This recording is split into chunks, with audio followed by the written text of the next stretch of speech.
Journalists reporting from within Gaza are facing, as we've covered, deadly airstrikes, putting themselves and sometimes their families on the front line. But some journalists who are working for Western networks, on the other hand, are facing criticism for what many in the region think of as a skewed framing of the conflict. CNN in particular has come under fire for what some perceive as biased coverage that favours Israel. The broadcaster has denied this, but last week this happened in the West Bank. Journalists gathered here because this is kind of where the clashes happens. So, all right, we're going to have to... You are genocide supporters. Okay, you are not welcome here. Genocide supporters. Fuck CNN. Fuck CNN. Genocide supporters.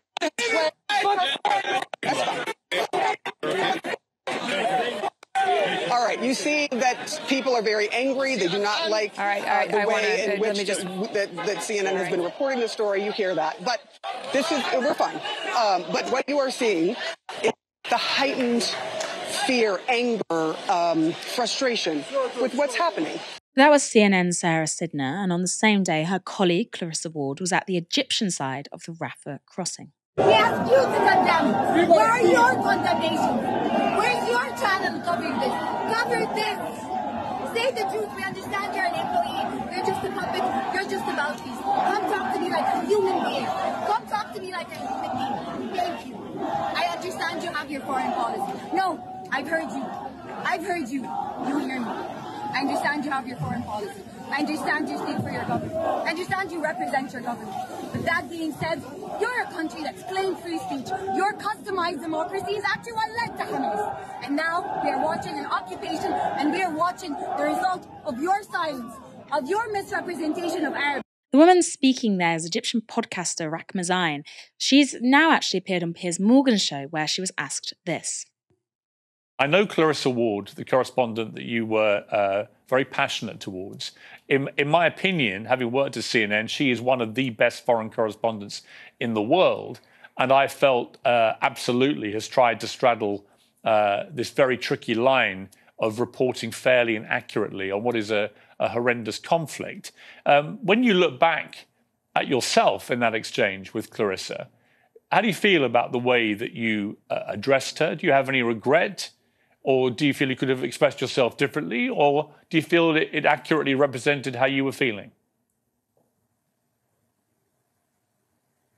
I'm not going to waste my time talking about the report with Clarissa because this takes away from the point. You mentioned before there was a deadlock in the debate. There's no deadlock in the debate. There is terror in the debate. You are unable to debate with Israel because what's happened so far is we're witnessing the sick relationship between the United States and Israel, where basically the United States has given a permission for Israel to have genocide on ground. And what's happened is we're seeing no one can say no to Israel. The United Nations isn't able to say no to Israel without repercussions. Media figures aren't able to say no to Israel without repercussions. So what ends up happening is that you're basically raising a spoiled brat you're unable to say no to that has now grown up to be a sociopath. And let me reiterate that the relationship between the United States and Israel is putting the world in jeopardy. Zain's exchange with Clarissa Ward came up again in that interview after Morgan asked her this. What is your view as someone in Egypt about what happened right on your border there in Gaza by Hamas against Israel? It's a very fair question. But the thing is, maybe I have a privilege being so close to the border, having many Palestinian friends, knowing more history, that I understand that once you oppress a people, and again, I'm not justifying what happened. The killing of civilians on both parts ought to be condemned. But the danger in you starting an interview, asking me to condemn Hamas, then pours into Israel's blind defense of its own state, which ends up killing over 5,000 Palestinians, over 700 dead.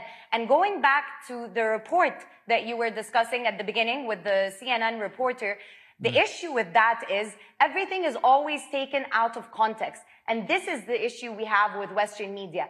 Had the journalist been there on ground with the volunteers that night, as for example I was, she would have listened to the bombardment of Israeli bombs that start from 2:30 a.m. and do not stop. She would have also witnessed the fact that we would get an okay from Israel's side. I'm not done. From Israel's side, that the supplies would go in, and then it's like they toy with your morale so that for hope from both sides is stopped.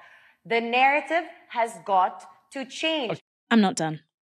Now, it's not just people close to Palestine who agree with Zion that the narrative does have to change. The BBC has also come under fire for its coverage. Israel and its supporters have attacked the broadcaster for refusing to call Hamas fighters terrorists. But inside the BBC, there is a different kind of criticism. According to The Times, the BBC staff are accusing the broadcaster of showing a bias towards Israel, with one source saying this. What Hamas did was atrocious, and nobody is excusing its actions, but the mood from a lot of people in the building is that we aren't getting the coverage right. Staff have been crying in the toilets, and freelancers have been sacrificing earnings by not showing up to work because of the distress caused. Many people are feeling deeply disturbed. That complaint, which was reported in The Times, follows an email sent to the corporation's head, Tim Davie, by Rami Rahayem, a BBC correspondent based in Beirut. In that email, Rahayem says this: words like massacre, slaughter, and atrocities are being used prominently in reference to actions by Hamas, but hardly, if at all, in reference to actions by Israel. Does this not raise the question of the possible complicity of the BBC in incitement, dehumanization, and war propaganda? The BBC has taken upon itself in recent years the task of fighting fake news, disinformation, hate speech, and such things, a trend in Western media. Where is the content analysing the flood of incitement against Palestinians and tracking its impact? Michael, what are you making of the coverage in Britain of the crisis? Maybe what are you making of the BBC's coverage in particular? Yeah, I mean, the BBC is in an interesting situation because they really are taking heat from both sides. And I think they've actually been under more pressure from the pro-Israel side, who are desperate for them to refer to Hamas as terrorists. The reason they want them to refer to Hamas as terrorists is because then they can paint this as good versus evil, legitimate versus illegitimate. Whereas when you call them militants, then I think you are more accurately representing what is going on. And fair play to the BBC, they have resisted that pressure, and some of their leading journalists have sort of quite, I think, articulately spoken about why it would be inappropriate for the BBC to sort of make such a moralizing judgment when it comes to one actor in a long-running conflict.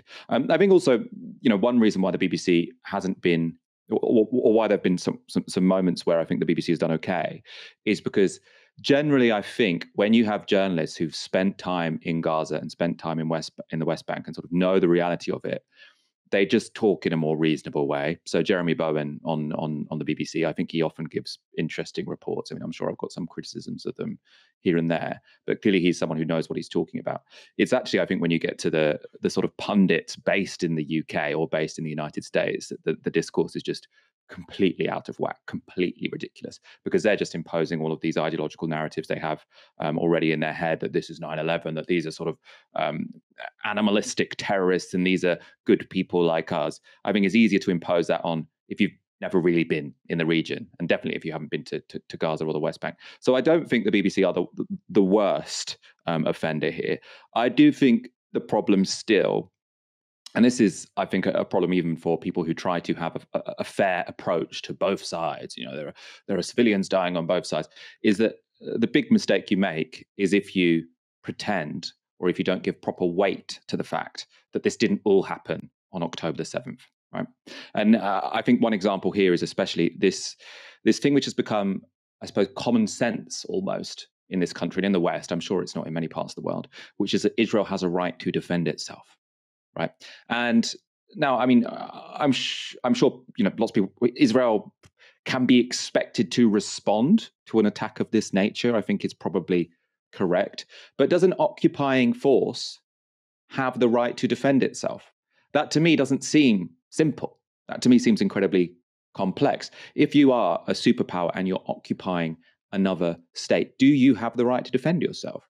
Russia in Ukraine, say a Ukrainian does some act of terrorism whereby they kill a bunch of Russian civilians. Does Russia then have the right to defend itself and to bomb Ukraine even harder? Right? I mean, you could make the argument it does. I don't think that the BBC and Western media would uncritically repeat that and say, well, of course, Russia has the right to defend itself because there was a Ukrainian terrorist that blew up some people or shot some people in Moscow. I think the idea that would give justification for Russia to bomb even harder a country it is already occupying would seem somewhat odd. I think with the BBC, to some degree, it's stopping the discourse get as crazy as it would be getting if we didn't have a public service broadcaster. So, Talk TV, GB News, the press, the newspapers, LBC. These are all places where the discourse is just ridiculous, right? Because people just give these same talking points, put this good versus evil narrative on a situation. They don't know any history. They don't understand the context whatsoever. All they're interested in doing is moralizing and demanding that people condemn this or condemn that, right? If we didn't have the BBC, I'd be worried we'd be even further in that direction. So to some degree, it is anchoring discussion to some degree in reality. But there are also places that the BBC isn't willing to go. And what that does do is I think it sort of creates this common sense, which isn't actually reality. It's closer to reality than Talk TV. It's closer to reality than the Times or the Daily Mail. But what it's ignoring is the fact that this is an occupying force and the Palestinians are an occupied people. And I think unless in every single report you make reference to that and sort of introduce that context and say you cannot understand this situation unless you recognize that Israel is an occupier and the Palestinians are occupied, then I don't think you are reporting accurately. That is context which is absolutely essential. And it has to be essential essentially in every report. Because otherwise what you get is you say, well, the Palestinians killed some civilians. Now the Israelis are killing some civilians. There's more Palestinians now have died than Israelis. It's this sort of game which two sides are playing, and then you're sort of judging them. Who's broken the rules more? And what that ignores is the context in which this is taking. The fact that Israel have been breaking the rules for decades now with their illegal occupation. And so that would be my criticism of the BBC. Not as bad as some other media outlets, but there is a fundamental reality which they are ignoring for one reason or another.